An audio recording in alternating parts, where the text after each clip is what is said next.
j'ai 33 ans et à l'âge de 18 ans, j'ai été victime d'un accident de voiture en fait, qui a entraîné une paraplégie incomplète, qui s'avérait incomplète par la suite. Mais au départ, on pensait que, voilà, que j'étais paralysé et que je resterais en fauteuil roulant. Donc, moi qui étais très sportif et qui suivais une filière dans un lycée agricole pour suivre les traces de mon père qui était agriculteur, ça a été un grand chamboulement de vie et notamment au sujet de l'aménagement du domicile pour que je puisse rentrer chez mes parents dans un premier temps les week-ends puisque j'étais en centre de rééducation pendant un peu plus d'un an. Donc il y a vraiment eu un passage et beaucoup de critères à prendre en compte pour que je puisse enfin rentrer chez moi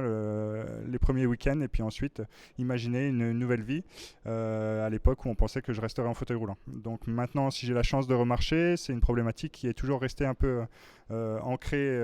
en moi et j'ai développé une activité dans l'import de matériel médical et puis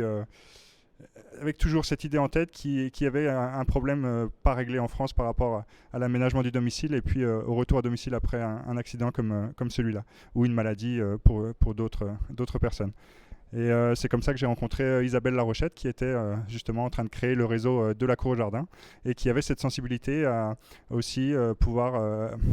élargir son offre à des personnes en situation de handicap et sortir un petit peu de la norme handicap qu'on retrouve partout et de pouvoir proposer une offre et puis surtout un service de recherche pour les personnes en situation de handicap et pour trouver un lieu de vie qui correspond et surtout un lieu de vie avec du charme, avec du cachet, tout ce qu'on peut aimer, peu importe notre situation. Donc avec Isabelle, on a commencé à réfléchir à une offre autour de la recherche pour les personnes en situation de handicap. Une offre qu'on a testée un petit peu à Dijon, avec nos moyens. Et voyant qu'il y avait vraiment un besoin et une demande nationale, on a décidé de se rapprocher de la Fondation Garches, qui pour moi est vraiment l'acteur vraiment le plus crédible pour